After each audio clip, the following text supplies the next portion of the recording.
We know what needs to be done to Hamas, but what do we do with their supporters, the ones here at home? Welcome to the Jason Rant Show, presented by None Better Tax Resolution.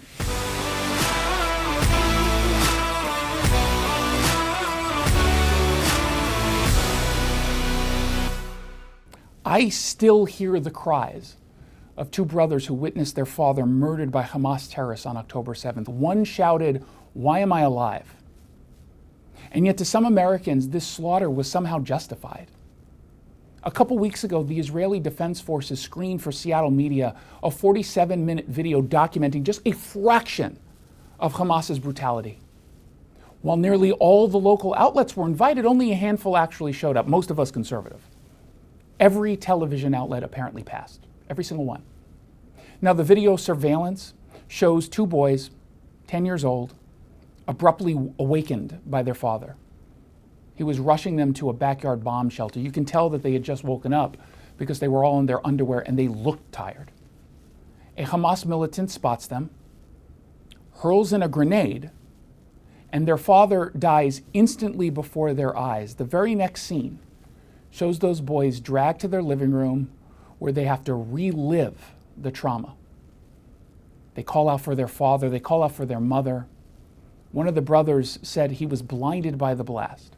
Now, this compilation, sourced from Hamas's GoPro and phone footage, surveillance, social media videos, also included some clips taken by survivors fleeing the chaos. The intent here by Israel with these screenings is so some of us could bear witness to these atrocities, while also balancing respect for the victims' families who may not want their footage of a loved one being tortured and murdered to be online forever. The images are graphic and unforgettable. The crimes are unthinkable and unforgivable. The sounds of fear and pain absolutely haunting. Babies and young children were shot or burned to death.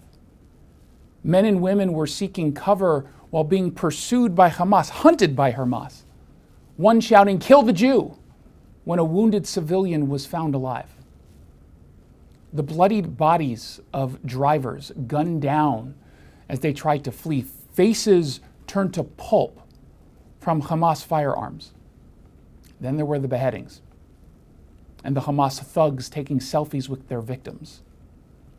I admit I had to turn away at times because the video was so graphic. But as I watched, at least what I could, I thought of Americans protesting in support of the resistance, chanting slogans that align with these terrorists that I just saw mercilessly slaughtering Jews. They scream, "Resistance is justified when people are occupied. Long live the Intifada, from the river to the sea." I started replaying in my head the Oakland City Council's ceasefire resolution debate. Look at this. There's not been beheadings of babies and rapings. Israel murdered their own people on October 7th. Calling Hamas a terrorist organization is ridiculous, racist, and plays into genocidal propaganda that is flooding our media and that we should be doing everything possible to combat. I support the right of Palestinians to resist occupation, including through Hamas, the armed wing of the unified Palestinian resistance. In one of the IDF clips, an innocent Jewish staff member at a kindergarten tried unsuccessfully to hide in a classroom while Hamas was hunting her. Now compare that to the scenes with college students and professors taunting Jewish Americans on campus. UW Associate Professor Megan Ibarra praised the attacks as justice. Cornell University Professor Russell Rockford called the attacks exhilarating and energizing. The video I saw showed piles of dead Nova Music Festival goers lying next to each other in pools of blood as one IDF responder was pleading for someone, anyone, to show signs of life. No one did. After viewing the footage, I am absolutely certain of one thing. Israel has to eliminate Hamas. They are irredeemable barbarians with a bloodlust against Jews. They have to be stopped by Israel, otherwise they will never stop. All ceasefires do is give them some time to regroup and plot to kill more Jews. So I'm certain of that.